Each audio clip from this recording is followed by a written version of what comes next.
Bom, estamos de volta com o Diálogos na USP, hoje falando sobre o coronavírus e seus efeitos na economia e na política mundiais. Com os professores, professor João Paulo Cândia Veiga, professor do Departamento de Ciência Política da Faculdade de Filosofia, Letras e Ciências Humanas da USP, FFLESH, e também do Instituto de Relações Internacionais, o IRI, também da USP. E a professora Maria Antonieta Del Tedesco Lins, economista, professora do Instituto de Relações Internacionais e presidente da Comissão de Cooperação Internacional, também do Instituto de Relações Internacionais, o IRI. Professores, no final do bloco anterior, nós estávamos conversando a respeito dessa carência ou ausência mesmo de lideranças, como nós tivemos lá atrás, em 2008, para o bem ou para o mal, nós tivemos as lideranças, essa carência, essa falta de liderança e também as limitações que as organizações internacionais acabam tendo. O que eu queria trazer para os senhores é o seguinte, que estamos na Universidade de São Paulo. Qual o papel da academia nesse momento? Como ela pode ajudar, não só na questão do mapeamento do coronavírus, mas nas questões econômicas, políticas, sociais? Qual é o papel, de fato, da academia? O que ela pode colaborar no momento em que parece que as pessoas ficam meio sem prumo? Queria começar dessa vez, então, com o professor João Paulo. É uma excelente pergunta, porque eu acho que a universidade tem muito a contribuir. A gente estava falando no bloco anterior do papel discreto da Organização Mundial da Saúde no caso do coronavírus, e para dizer o seguinte, a Johns Hopkins University de Washington, se vocês olharem os principais jornais de economia, finanças do mundo, estavam usando, na verdade, o programa da Johns Hopkins de rastreamento de casos de coronavírus usando os serviços de saúde de vários países e de organizações internacionais. Então, eles usavam algoritmos de inteligência artificial para entender, né, aonde que aparecia os casos suspeitos de coronavírus e faziam um banco de dados sobre isso. E isso alimentava a imprensa internacional. É até curioso, né? Sim, era o papel da Organização Mundial da Saúde centralizar essa informação. Mas se você olhar o site do Financial Times, por exemplo, era a Johns Hopkins que fazia o serviço. Então, só para dizer cumprir esse papel, né? Cumprir esse papel. Eu acho que a universidade tem esse papel. Produzir conhecimento, usar de tecnologia e inovação. A USP criou um centro de inteligência artificial, sim, junto com a FAPESP e a IBM. Muito recentemente. Então, tem 120 pesquisadores trabalhando nele, que vão desenvolver pesquisas, agendas de pesquisa, vão produzir conhecimento, e isso vai gerar mais conhecimento e inovação para São Paulo, né, para a sociedade paulista, que é quem, de fato, financia a universidade pública, claro, e para o Brasil e para o mundo. Né? Exatamente. Você consegue expandir isso para além dos nossos muros. Não só consegue, como precisa. Sim. É por aí, professora? Eu concordo plenamente. Eu acho que é nossa função, para além de todas essas medidas, né, iniciativas que o professor João Paulo mencionou, eu acho que é nossa função pensar junto com a sociedade. Sim. Eu acho que, nesse momento, os acadêmicos que forem chamados a participar de programas, a conversar, a escrever, eu acho que tem, não vou dizer uma obrigação, mas uma responsabilidade, sim, talvez seja de fazê-lo. Né, seja melhor, a responsabilidade de fazê-lo, de discutir com todos com a sociedade, de aproveitar, inclusive, esse momento de crise para trazer vários temas que se relacionam não diretamente com a crise e ampliar, né, para, de certa forma, ampliar o acesso à informação, e também se informar, claro. Né? Que acaba sendo nosso papel, entre tantas coisas, o professor João Paulo comentou essa questão do Financial Times, os dados da Johns Hopkins, quer dizer, é nosso papel também informar, ajudar a informar e mais. E é isso que eu queria trazer para os senhores, combater fake news. Porque nesse momento de crise, parece que é onde elas proliferam mais, não é verdade, professor? Eu acho que essa crise do coronavírus talvez seja a primeira pandemia de saúde nessa era do mundo digital, de todo mundo conectado, né? Então, assim, é até um pouco essa a expressão que você usou no início do programa, dizer que o que está mais doente, a economia ou a sociedade, né? Então, tirando todo esse elemento de paranoia, de pânico, né? Das pessoas correrem aos centros de saúde sem nenhum sintoma, né? Porque viu ou tem informação. Então, comprar 10 máscaras e botar as 10 no exatamente. rosto, né? Então, eu acho que é um mundo que nós vivemos, né? A gente vai ter que aprender a conviver com isso e combater as fake news que aparecem a todo momento, né?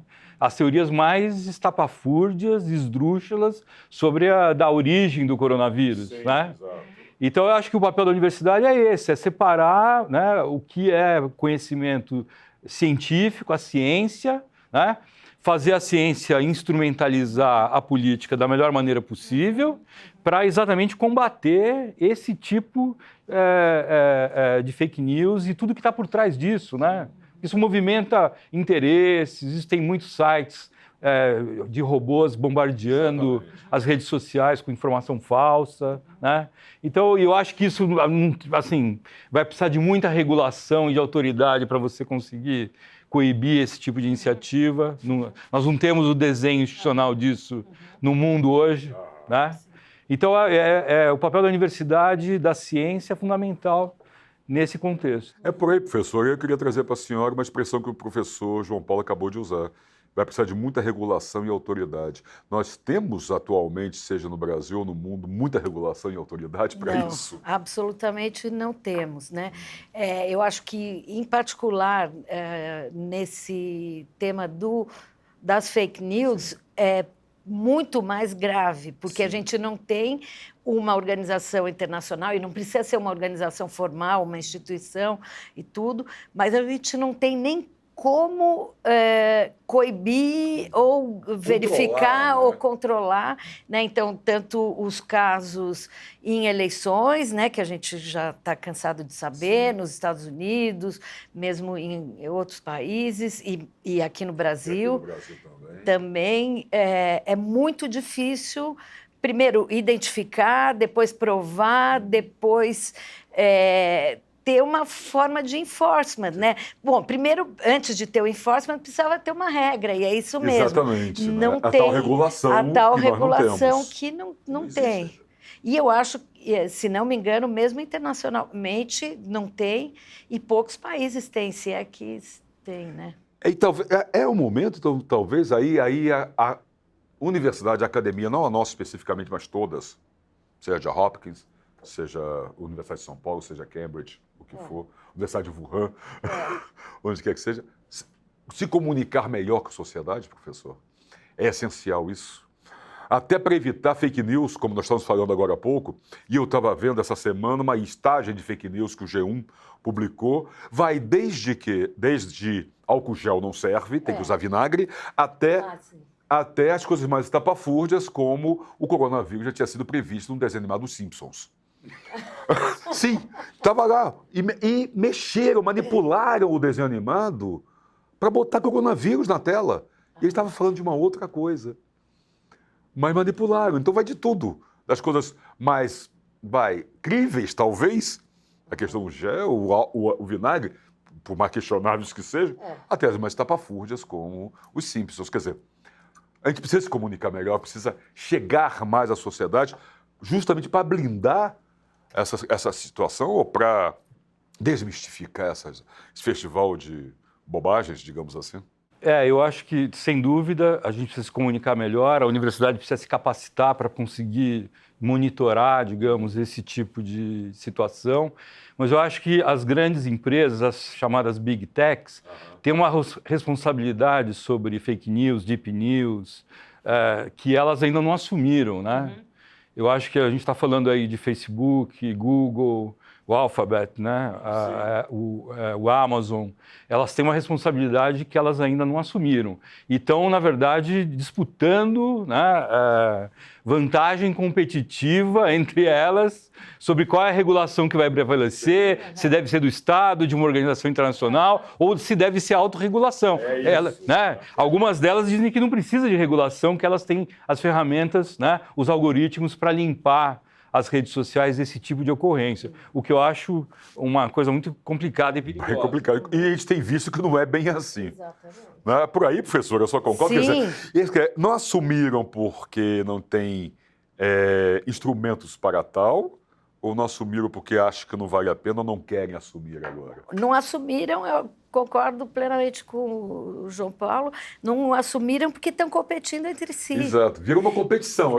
Acaba sendo uma coisa meio oportunista, né? Sem dúvida. E, na verdade, competem em diferentes frentes, né? Algumas das quais eu, como leiga, nem conheço, mas tanto de base de dados, como opinião política para depois vender. Enfim, eu acho que tem uma série de coisas, né? Em que momento você usa, mesmo que você não se posicione, se você está logado, se não está, se... Enfim, eu acho que não fizeram e farão muito de acordo com seus próprios interesses, se não houver uma regulação, se não houver algum acordo. Mas pela própria característica, né, eu acho que da atividade, da tecnologia, tudo isso, inteligência artificial, é muito difícil ter algum acordo, porque eu acho que não tem... conhecimento, não tem institucionalização, pelo menos até onde a gente enxerga instituições, que dê conta, né, de um objeto tão complexo. Sim, né? sim. E aí eu queria trazer para os senhores uma outra complexidade. Nós estamos falando da questão econômica, tangenciamos a questão de saúde, não é o nosso foco aqui, é mais a questão... tentar entender essa questão econômica, mas tem um outro caso, que é a questão geopolítica. E eu mencionei agora, usei a expressão oportunismo, não sei se corretamente ou não, mas acredito que sim, mas temos aqui também, talvez, uma questão oportunista, que são as vozes nacionalistas, principalmente na Europa, que, em cima de tudo que está acontecendo, já pensam em limitar o livre trânsito entre as fronteiras dos países, principalmente aqueles países que é signatários do Tratado de Schengen, né, que é praticamente toda a Europa Ocidental. Né, excetuando-se aí a Inglaterra. Não, o Reino Unido hoje, então, não está nem mais na União Europeia. Né, então, já é uma outra coisa. Estava, mas não estava muito, agora está menos ainda. Mas limitar essa livre circulação. É uma questão oportunista, professor? É uma questão que acaba também exponenciando desejos nacionalistas e se aproveita da situação? Dá para te pensar dessa forma? Ou não, acho que dá. Eu vou dar um exemplo um pouco fora disso que você está falando, mas vou chegar aonde você está conduzindo a discussão, que eu acho que é uma novidade. Por exemplo, nesse déficit de liderança, você tem alguns países que estão se lançando a um protagonismo que eles nunca tiveram. Então, veja o caso da Arábia Saudita com o novo príncipe, né? E com esse jogo perigoso que a Arábia Saudita, como liderança dos países da OPEP, fez com a Rússia, né? Quer dizer, o Mohammed bin Salman assumiu o trono em 2015, fizeram uma intervenção militar no Iêmen, coisa que a Arábia Saudita sempre foi aquele país que cumpriu os acordos militares com os Estados Unidos e tinha um perfil baixo no Oriente Médio. Né? Exatamente. Não intervenção. A Arábia Saudita hoje está assumindo um protagonismo regional que eles nunca tiveram, né? Estão se contrapondo ao Irã. E fizeram esse jogo extremamente delicado de retalhar a Rússia, porque a Rússia não aceitou cortar a produção para garantir o preço do barril de petróleo, pelo menos não cair tanto como está se anunciando com a queda da atividade econômica global. Então, assim, a gente está vivendo uma situação geopolítica em que os nacionalismos e os países estão arriscando protagonismos que eles não tiveram. E a Arábia Saudita é uma novidade, de 5 anos para cá. Né?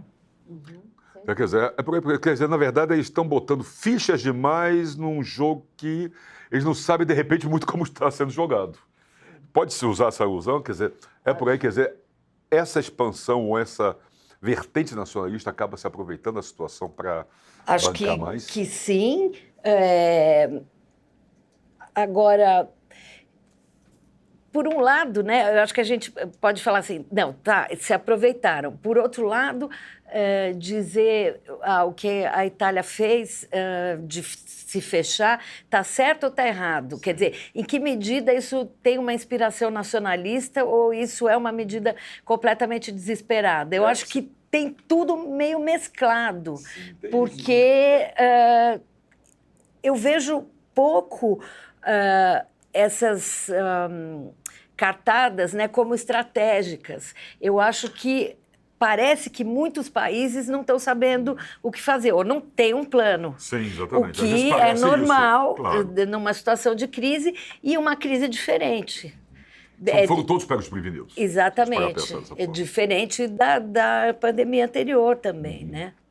Sim, isso aumenta também, a gente está falando de nacionalismo, fechamento de fronteiras, isso aumenta, professor, e depois o professor João Paulo, aumenta a questão da xenofobia, principalmente com relação a asiáticos, a tudo, quer dizer, tem essa possibilidade? Eu acho que existe essa possibilidade, mas quando a gente vê agora que quem está morrendo são os italianos, sim, ou mesmo aqui, quem trouxe para o Brasil são pessoas de classe média alta. E que estiveram na Itália. Exatamente, alguns na China, mas a grande maioria sim, na Itália. Sim. É meio complicado. Esse discurso de falar, olha, o malvado é aquele, não cola diretamente, porque tudo bem. Os chineses trouxeram, tinha gente no cruzeiro e tudo isso, essa coisa de turismo, né? Sim. Mas, não sei, alguns estados eu acho que podem, ou alguns líderes podem tentar usar isso, mas cola pouco. Se a gente olhar e falar, olha, agora a coisa é outra, né? Cola também para quem quer que colhe, né? Exatamente. Mas o que você acha, professor João Paulo? Você acredita que possa aumentar essa questão? Eu acredito que pode aumentar a xenofobia, os nacionalismos. A gente está no meio desse terremoto. A gente não tem ainda condições de ver exatamente. Está no olho do furacão ainda. Está no olho do furacão. Mas veja que nós estamos pagando um preço alto pela crise de 2008 até hoje. A crise está ligada, né, à ascensão do nacionalismo, desses populismos, né, de direita, vamos para simplificar. Você tem relação com a crise migratória de 5, 6 anos atrás. Direto ou indiretamente, impactou a Primavera Árabe, que tiveram os resultados que nós vimos. E tem aí uma parte da população mundial que não se sente representada, né, pelos regimes democráticos ditos representativos.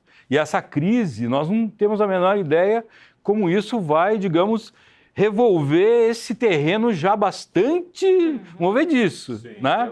Então, assim, essa hipótese de aumentar ainda mais fechamento de fronteira, nacionalismo, populismos nesses países diretamente afetados pelo coronavírus, eu acho que é uma hipótese muito plausível. Mas é difícil para a gente falar agora no meio, né, da confusão. Claro. Tá? Na verdade, por isso que eu usei aqui a expressão do oportunismo. Quer dizer, na verdade, são situações que já vêm acontecendo já há alguns anos, desde a crise de 2008, principalmente, que já temos aí 12 anos desse processo, e que quando surge um fato novo que ninguém sabe lidar diretamente, você exponencia o seu discurso. Você usa para referendar. Né? E isso tem como mudar? Isso arrefece, professora Maria Antonieta? Ou o tom vai ficando cada vez mais alto no final das contas? Eu acho que pode ser que o tom suba, mas depende muito de como, né, de quão longa vai ser a crise, quais serão os efeitos dela, tanto econômicos, como em vidas, como sociais e políticos. Então, eu acho que a gente ainda não sabe. Da mesma forma que em 2008, né, por um lado, nós como acadêmicos, né, que trabalhamos com esses temas, falando, bom, agora a gente tem coisa para estudar por 10 anos e tivemos mesmo, né? Ainda temos. Tem mais uns 10 por aí, hein? Agora... ganhou mais 10. Exatamente, mas ela é muito distinta. Sim. E eu acho que o tom pode subir, mas assim, de eventuais nacionalismos ou dos nacionalismos que já estão aí presentes, mas o fato é que a população acho que vai aceitar menos não ser atendida, não ter saúde. Então, aquele retrocesso que a gente estava vendo, né? Por exemplo, a discussão da reforma da Previdência na França, né? Que tem os todo coletes amarelos e tudo que vem, e outras medidas diminuindo o papel do Estado e tudo isso, diante de uma catástrofe como essa, eu acho que as populações vão estar menos propensas a aceitar uma perda de direitos, né, ou aprofundamento na perda de direitos que já está em curso. Perfeito. Bom, nós estamos chegando ao final, mas eu queria trazer para os senhores uma última pergunta, e aí dialogando com aquela primeira que eu fiz. Eu perguntei lá atrás, no começo, quem estava mais doente. E agora eu queria trazer para os senhores, sem exercício de futurologia, óbvio, mas quem os senhores acham que se recupera primeiro? A sociedade, a população ou a economia? Começar para o professor João Paulo, para nós. Então, eu volto, assim, vou responder de maneira meio torta a sua pergunta, porque eu acho que o grande problema nosso hoje é esse déficit de liderança. Se vocês olharem as principais países mais importantes e tal, as pessoas estão olhando para domesticamente. O Trump está, no fundo, desconsiderando a epidemia do coronavírus, está preocupado com a eleição, está batendo no Federal Reserve que não baixa a taxa de juros, o Boris Johnson está preocupado em administrar o Brexit, a Alemanha, que sempre foi uma liderança, está vivendo um ocaso com a Merkel saindo de cena. Na Europa você não tem, né, líderes. Aqui no Brasil, como disse a minha colega Marta Retti, o presidente optou por ser um presidente fraco, na entrevista do Valor Econômico de sexta-feira passada. Um presidente fraco domesticamente não pode liderar a política internacional, certo? Por definição. E a tragédia do coronavírus é que impactou fundamentalmente o país que liderava a globalização, o que é uma ironia, né? É uma coisa curiosa. A China é o país hoje que defende a globalização, os fluxos de comércio e investimentos. E o coronavírus impactou principalmente a economia que fazia a defesa aberta da globalização. Então, nós estamos realmente numa situação complicada, para dizer o mínimo. Sim, quer dizer, e não dá para dizer quem se recupera primeiro, né? Porque está tudo interligado. Exatamente. Professora, a senhora... De novo, hoje ter sido uma conversa de concordâncias, eu concordo também, mas eu acho exatamente isso, que não dá para medir quem vai, quem não vai, né? E só acrescentando, eu achei perfeito isso que o professor João Paulo falou com relação ao país que estava emergindo, que emergiu já como uma grande liderança. Liderando essa globalização, como o professor João Paulo falou. Exatamente. Eu acho que tem ainda um outro aspecto, particularmente a minha área de pesquisa, que é a questão monetária também, que a China tem levado adiante um processo de internacionalização da sua moeda que é totalmente novo, totalmente diferente, né, de outras, enfim, de como o dólar passou a ser hegemônico, ou de como a libra esterlina já foi importante. Ou, enfim, o papel do euro, né? Exatamente. Totalmente distinto, multifacetado, quer dizer, com operações via comércio, com bolsas de valores fora, né, offshore, mercados de capitais, inclusive em países, né, em Londres, Paris, tudo isso, Frankfurt. Então, de repente, veio essa interrupção. Agora, eu acho que um pouco para a gente ver quem se cura antes, vai depender muito de como a China sair, né? E de como, porque aparentemente, né, os casos estão diminuindo, os novos casos, tudo isso. Então, se a China se recuperar rápido, será que ela puxa todo mundo junto imediatamente? Ou será que todo mundo já está contaminado? Eu acho que é um quebra-cabeças. Bom, vamos aguardar as cenas dos próximos capítulos, desse quebra-cabeças, dessa situação, dessa série que nós estamos, como o professor João Paulo colocou, nós estamos vivendo enquanto ela acontece. Né? Estamos no olho do furacão e a gente precisa ter aquele distanciamento que não conseguimos ter ainda, porque está tudo acontecendo e tudo se atropelando, né? Muito rapidamente. Bom, mas de qualquer forma, a conversa vai ter que ficar por aqui. O diálogo está chegando ao seu final. Queria agradecer muitíssimo a presença do professor João Paulo Cândia Veiga, professor do Departamento de Ciência Política da Faculdade de Filosofia, Letras e Ciências Humanas da USP e também do Instituto de Relações Internacionais, e da professora Maria Antonieta Del Tedesco Lins, economista, professora também do Instituto de Relações Internacionais da USP e presidente da Comissão de Cooperação Internacional do IGRE. Professores, muitíssimo obrigado.